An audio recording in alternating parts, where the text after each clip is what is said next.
कार्यक्रम के पुण्यार्चक हैं श्री जयेश भाई जसवंत लाल शाह, श्रीमती रूपाबेन शाह, श्री अर्पित वखारिया, श्रीमती अदिति वखारिया, कियारा वखारिया, जियान वखारिया, कुंजन गांधी, ईशा गांधी एवं हतवी गांधी। ओम नमः सिद्धेभ्यः, ओम नमः सिद्धेभ्यः, ओम नमः सिद्धेभ्यः। अहिंसा परमो धर्म की आचार्य गुरुवर श्री कुंद कुंद भगवान की, आचार्य गुरुवर श्री ज्ञान सागर मुनि महाराज की,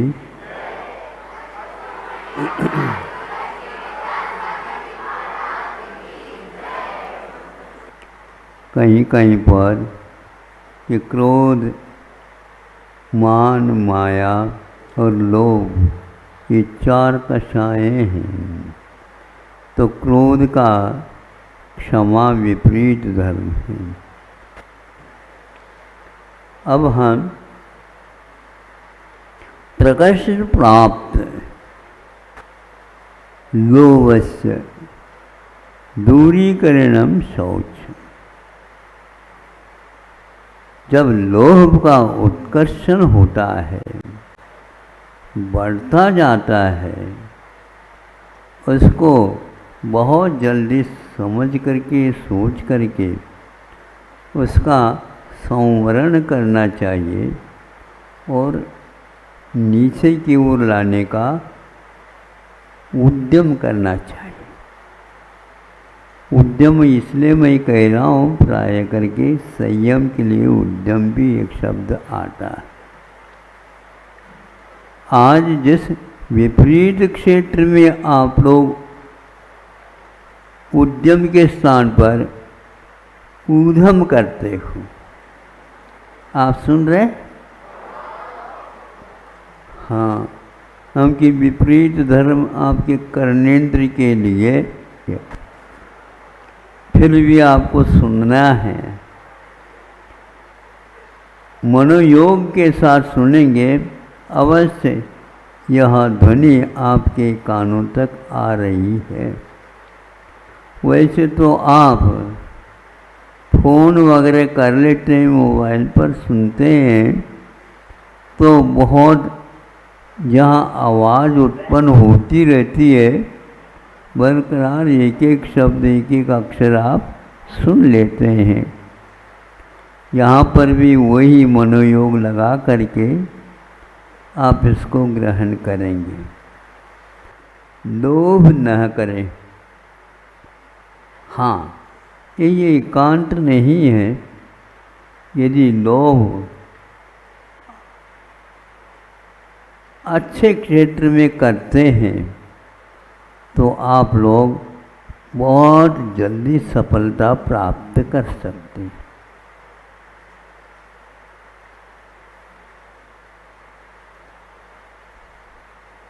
भोजन के लिए बैठ जाते हैं आप, भूख तो कड़ाड़ी लगी हुई है, किंतु आप दो व्यक्तियों का निरीक्षण करना अनिवार्य होता है, क्योंकि यहाँ पर उस ग्रास का निदान होता है। निदान का मतलब वो मीठा है, तैपरा है, कड़वा है, कछायला है, आदि आदि।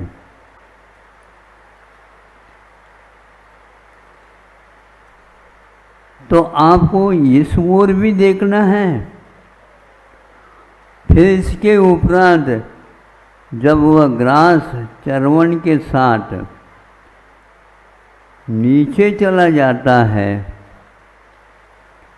वह बढ़ता चला जाता है, और ऊपर से जो है आपको अच्छी लग रही है, उसको आप आग्रह के अनुसार, प्रार्थना के अनुसार उसको ले लेते हैं, और नीचे वाला आपको कहता है, भैया हमारी ओर भी आप ध्यान दो। आपको मीठे का ज्ञान तो हो गया और मुझे कोई मीठे का ज्ञान नहीं है। कुछ भी दे दो, लेकिन आप कितना लिया है और कितना दिया है नीचे, इसका ख्याल तो रखा करो। नहीं, कोई बात नहीं, एक गोली और ले लूँगा तो ठीक हो जाए।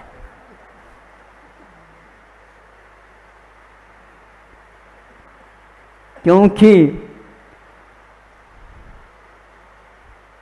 शरीर तो शरीर है, अविनाशी है ही नहीं। इसलिए भस्मीभूतस्य देहस्य पुनरागमनम कुतः है। यह भस्म होना है एक दिन, इसलिए पुनः मिलना तो है ही नहीं। तो अच्छे ढंग से घी को खाया जाता है प्राय करके, लेकिन वो चारवाक मत वाला घी को खाने के स्थान पर पिबेत का पी लेना चाहिए। गलती न करियो।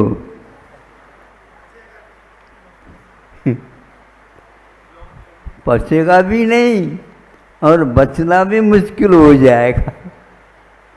एकदम वह हजम नहीं होगा। अनुपात से यदि लेते हैं तो वह गुणकारी है। अनुपात का अर्थ यह है,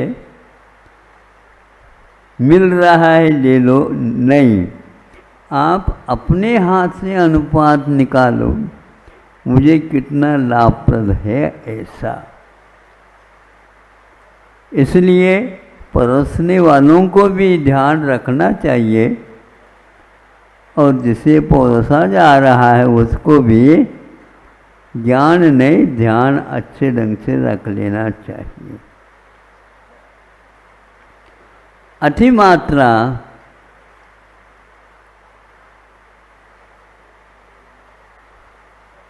हमेशा हमेशा आपके लिए हानिकारक रहेगा। अतिमात्रा से क्या होता है?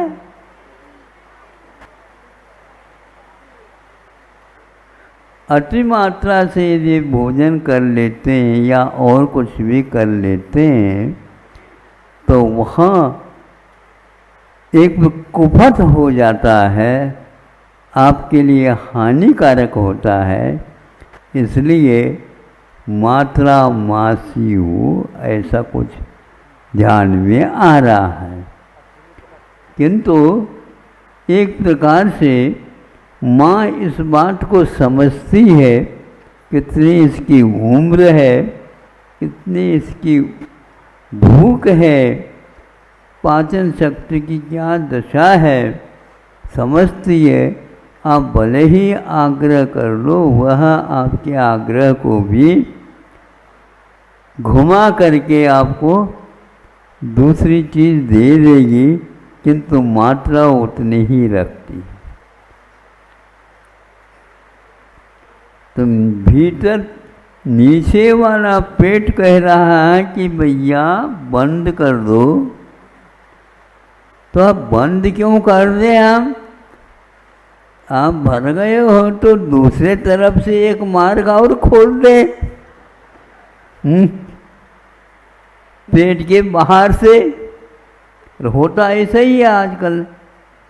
कोई व्यक्ति कंठ का बीमारी हो गई उसको, तो फिर वहाँ से न लेकर के भोजन नीचे नली की व्यवस्था, नली की का मतलब नाली की व्यवस्था उसको धो नहीं सकते। ये हाल हो रहा है। पहले उसको निकाल देते हैं। मतलब भोजन बरकरार रखना चाहिए, उनका ये उद्देश्य है। उपवास की, होमोदर की, रस परित्याग की, ये कोई चीज ही नहीं इस युग में। और हमारे आचार संहिता में चाहे श्रावक हो चाहे मुनि हो, दोनों के लिए अनुपात बताया गया है।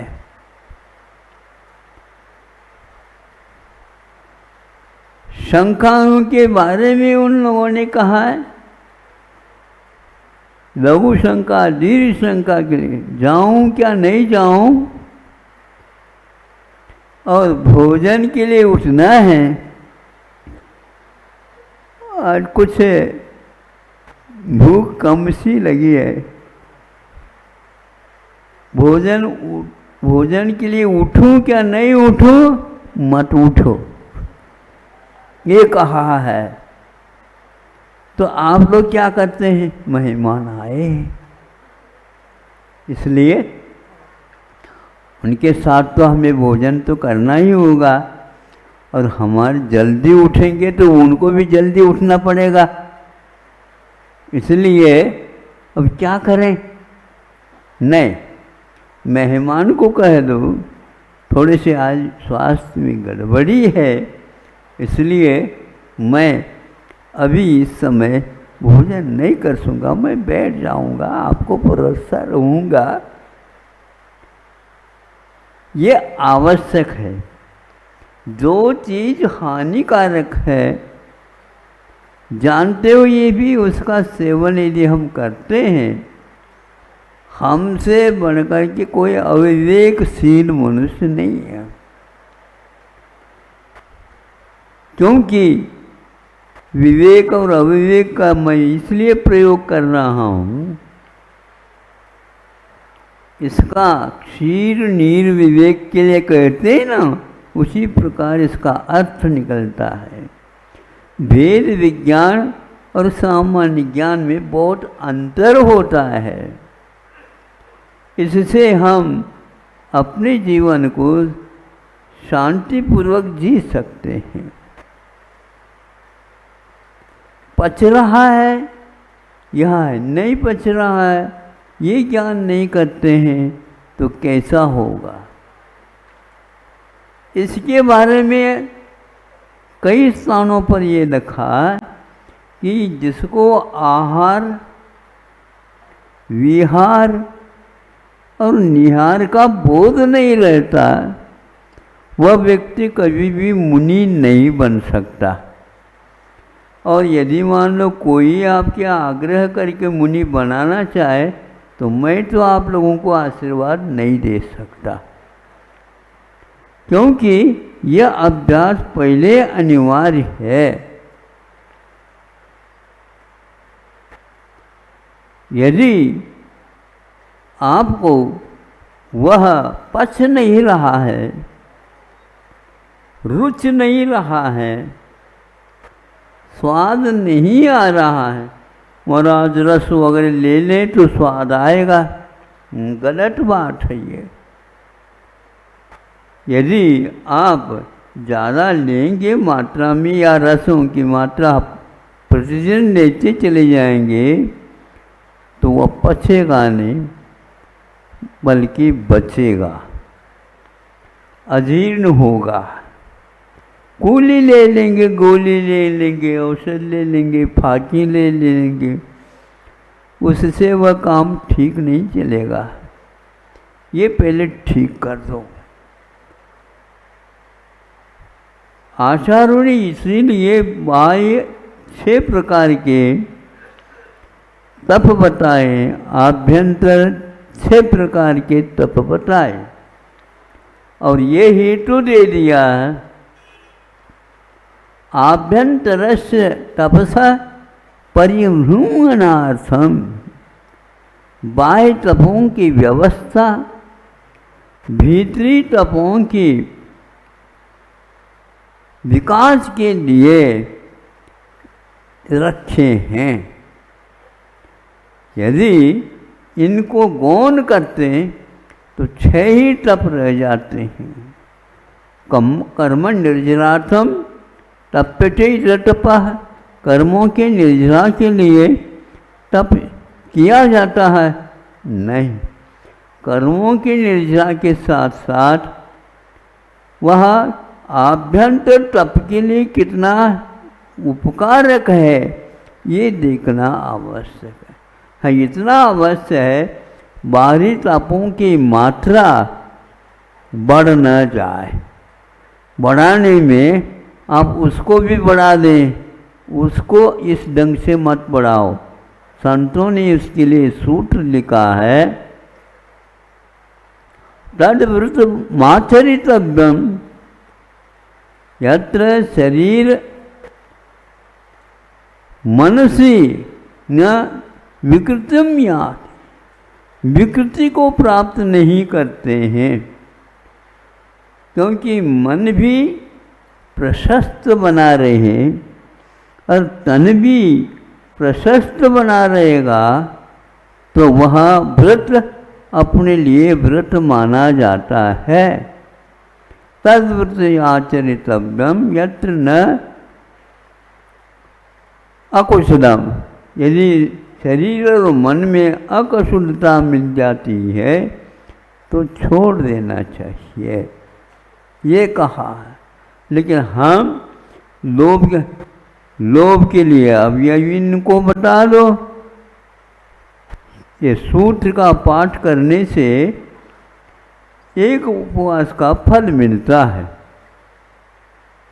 ऐसे करें हम, सूत्र पाठ का अखंड पाठ रखा जाए। क्या? हाँ, उपवास करने की कोई आवश्यकता नहीं, किंतु उसका माथा गरम होगा।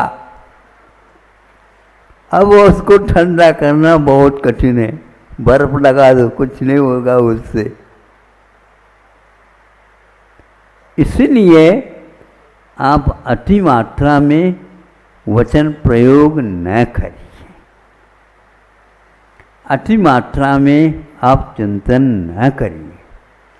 आज के बच्चे कोचिंग सेंटर जाते हैं, माता पिताओं का इसके लिए आग्रह रहता है, बेटा कोचिंग सेंटर को भी जाना है और नंबर उससे ज़्यादा बढ़ेंगे आप।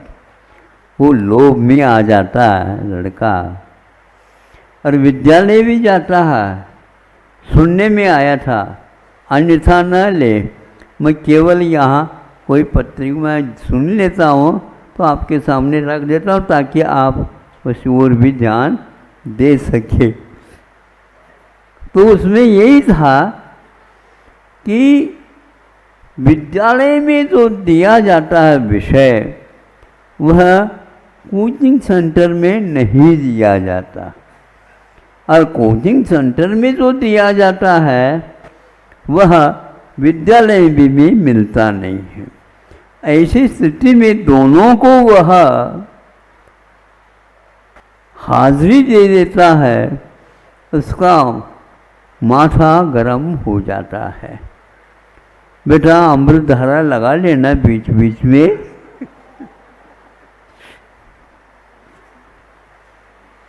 केवल अमृत धारा लगाने मात्र से माथा अब गरम का ठंडा हो नहीं सकता। इसलिए आप विद्यालय के लिए क्यों भेजते हैं इसको भी पहले ध्यान में रखो। विद्यालय किसके लिए है? तो बच्चे कहते महाराज विद्यालय में आजकल कुछ मिलता नहीं। क्या नहीं मिलता? हाजिरी तो मिलती, हाँ हाजिरी मिलती है, इसके अलावा वहाँ पर कुछ नहीं होता। तो वहाँ पर जा रहे हो, वहाँ से क्या मिलेगा? उनके अनुसार तो आपको प्रश्न पत्रिका मिलेगी नहीं। तो इसीलिए आप एक ही रखो, उन लोगों का कहना था, आग्रह था, या तो विद्यालय रखो या कोचिंग सेंटर रखो। यदि उससे आपका विद्यार्थी बहुत अच्छा होशियार हो जाता है, व्युत्पन्न हो जाता है, तो रखो। लेकिन ये नहीं हो रहा है, इसलिए उन्होंने इसकी आलोचना की है और 15-15 दिन में उसकी परीक्षा होती है उनके लिए। क्योंकि कोचिंग सेंटर में कितना पैसा लगता है ये आप ही लोग जानते होंगे और किसी के वश की बात नहीं है। इतने ही नहीं, सुनते हैं कोटा वगैरह में ऐसे आत्महत्या करने वालों के बच्चों की संख्या एक एक साल में 30-35 हो रही है। आप क्या समझ रहे हो? कोई बीमारी आई क्या? नहीं, ये उसकी कृपा है जो आप उसके लिए आग्रह करके भेजें। तो वह पत्र लिखता है, बेटा अपने पिताजी को, सही लिख रहा हूँ, ध्यान से लिख रहा हूँ पिताजी, यह अक्षरशः मानने योग्य है। मैं अभी वहाँ नहीं आ सकता और यहाँ पर रहूँ तो मैं कितने घुटन के साथ रह रहा हूँ, इसका मैं वर्णन नहीं कर सकता। यहाँ पर इतना संताप, ये ताप हो जाता है कि भोजन भी अच्छा नहीं लगता, क्योंकि भूख ही मर जाती है। ऐसी स्थिति में आप क्या करना चाहते हो? महाराज आशीर्वाद दो, बच्चा बिल्कुल ठीक हो जाए, बहुत होशियार है। भाई होशियार तो है, लेकिन उसके लिए दुगना यदि पाठ्यक्रम रखोगे तो क्या होगा? नहीं होगा कि घी खाने मात्र से पहलवान नहीं बनता, और घी खा लो और देख लो मैं पहलवान बनाए क्या नहीं। पागलपन है ये। धीरे धीरे इसकी कटु आलोचना भी पत्रिका में हो रही है और आकाशवाणी इत्यादि के माध्यम से भी उसका प्रचार प्रसार हो रहा है। इसके अलावा जैसे 9 देवता होते हैं वैसे उन बच्चों के पास मोबाइल आदि की व्यवस्था होने से वो अब क्या करें, मन को बहला दें, उसके लिए कुछ वो गेम वगैरह, खेल कूद वगैरह करते हैं। उसमें भी बहुत ही नासमझी हो रही है।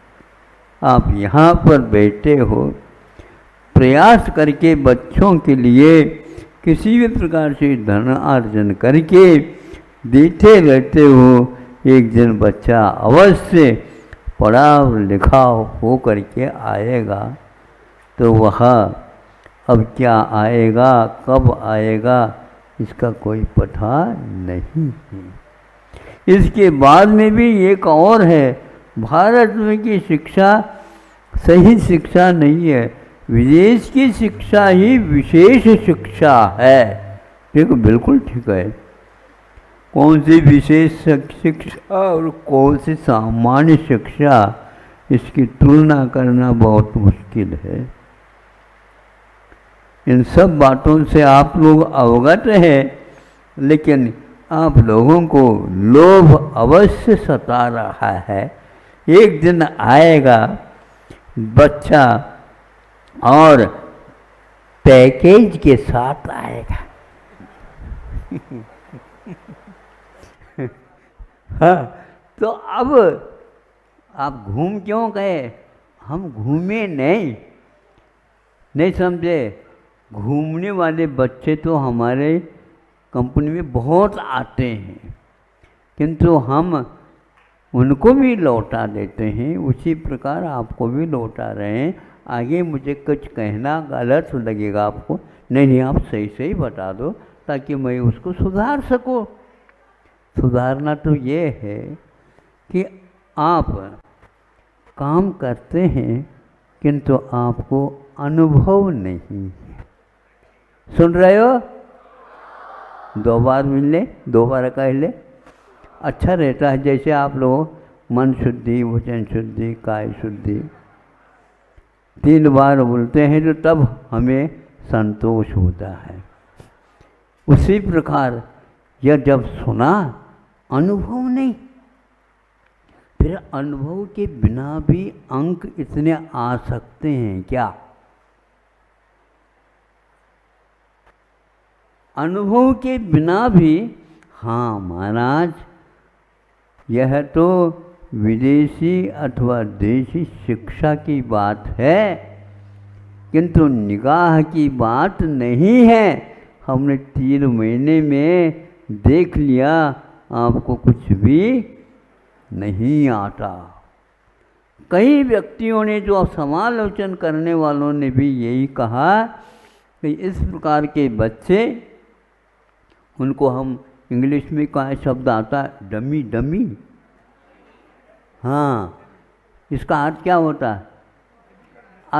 अनुभवहीन का नाम डमी है। हाँ, ये 2 नंबर का, यूं कह दूं, यह 1 नंबर का नहीं है।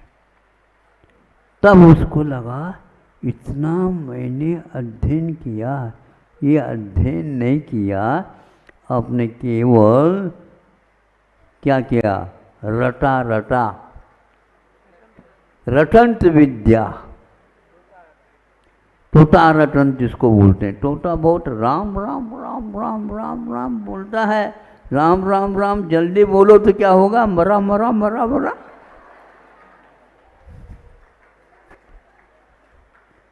जल्दी बोलना चाहिए, बस जल्दी बोल करके आप इसको पास करना चाहो, उत्तीर्ण करना चाहो तो नहीं होगा। दूसरा, उस स्थान पर एक दूसरे बच्चों को बुलाया।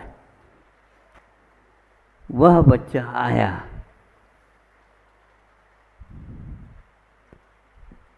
कितनी बार आपने परीक्षा दी है बताओ? आप पूछो नहीं। क्यों पूछना तो है? आपको प्रश्न पूछना है, मैं प्रश्न का उत्तर दूंगा।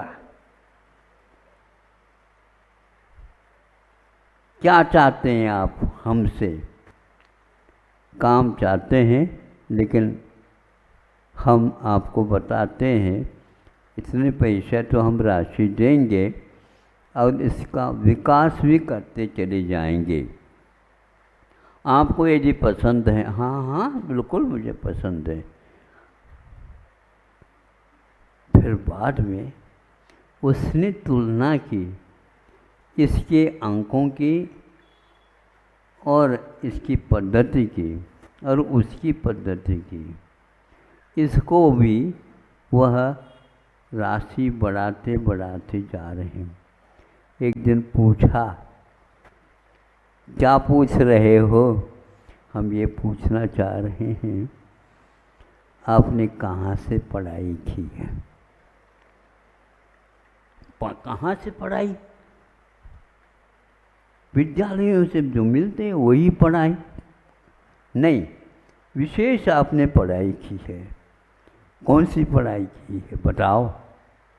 उसने कहा 16 बार हमने सीए की परीक्षा दी।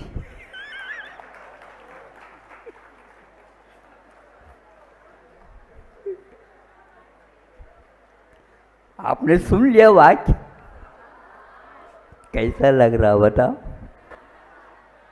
हाँ, मैं इसका समर्थन करता हूँ, क्योंकि यह स्पर्धा वाली जो परीक्षा है, यह परीक्षा एक प्रकार से इसको डिग्री नहीं बोलते, इसको डिग्री नहीं बोलते, ये डिप्लोमा है। सीए सुन रहे हो कि नहीं? ओ, आप मतलब डिप्लोमा पढ़ करके आए हैं, अब बीकॉम की डिग्री है और हमें 16 बार यह डिग्री तो मुझे मिल गई थी 12वीं में, उसी में, किंतु बीकॉम भी करना है।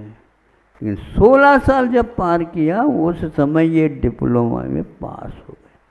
आज तक आरक्षण की कृपा प्रत्येक क्षेत्र में हुई है प्रवेश, किंतु सीए के लिए आज तक वह आरक्षण देवता प्रसन्न नहीं हुई।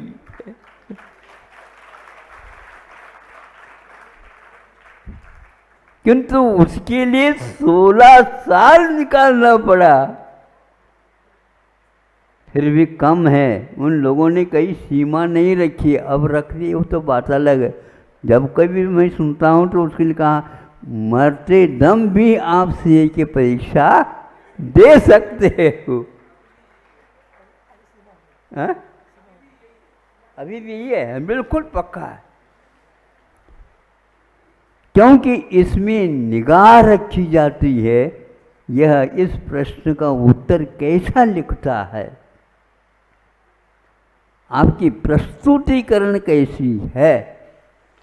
जहाँ केवल पढ़ने का जो लोभ करते हो इसको आप छोड़ दो, नकल करने की बात छोड़ दो, कुछ अकल का प्रयोग करने की बात सामने लाओ। हमने बहुत दिन से विद्यालय देखा, इसलिए बहुत होशियार है ऐसा नहीं, हो सियार। हमने जब पढ़ा होशियार, जब थोड़ा सा हम हो को रोक करके पढ़ा, सियार हो गया। इसलिए आप अपने आप को होशियार मत समझो। सामने वाला कहता है अनुभवहीन कोई किसी काम का नहीं है। आत्मविश्वास चाहिए, कर्मठता चाहिए, लगनशीलता चाहिए और कुछ भी नहीं। कई परीक्षाओं में इस प्रकार उत्तर दिया जा रहा है अच्छे समालोचकों के माध्यम से कि भारत के जितने भी इंजीनियर हैं वो 85%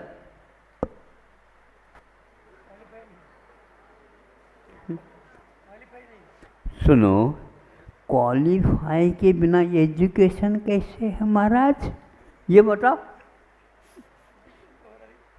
मतलब ये कोश में देखने योग्य शब्द है, क्वालिफिकेशन और एजुकेशन, बहुत अंतर, जमीन आसमान का अंतर है।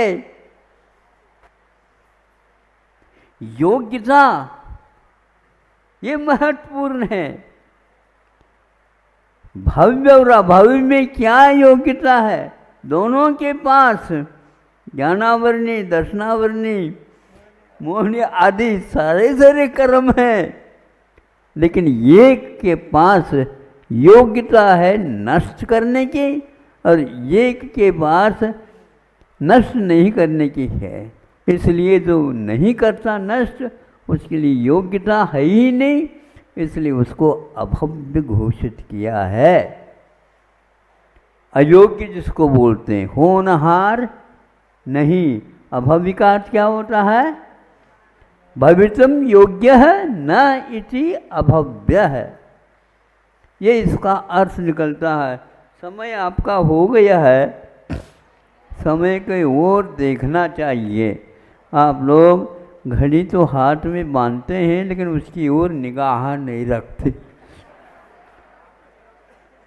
एक ने भी देखा नहीं ऐसे।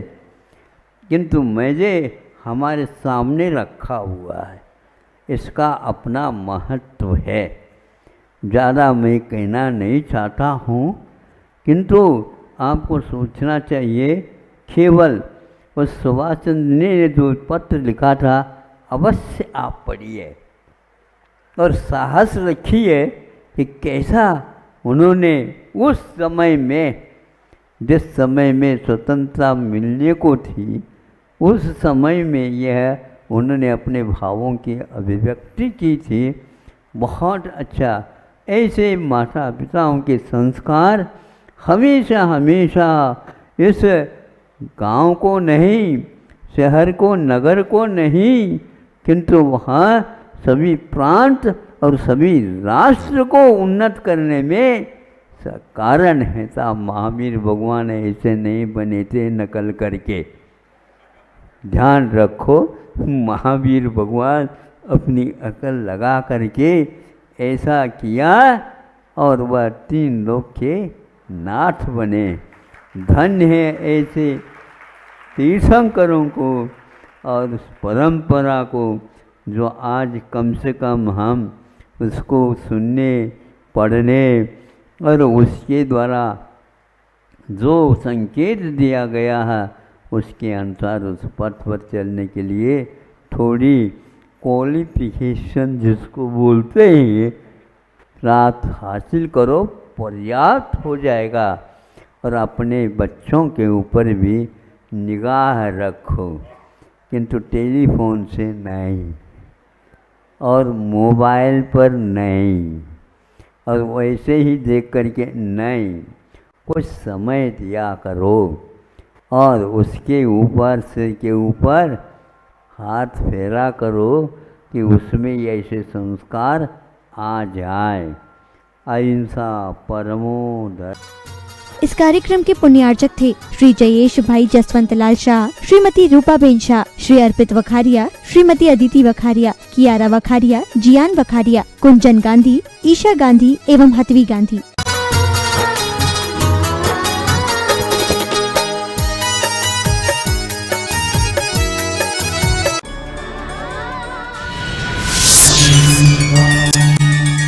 आज न पाप से ग्लानि है, न हिंसा से विरोध,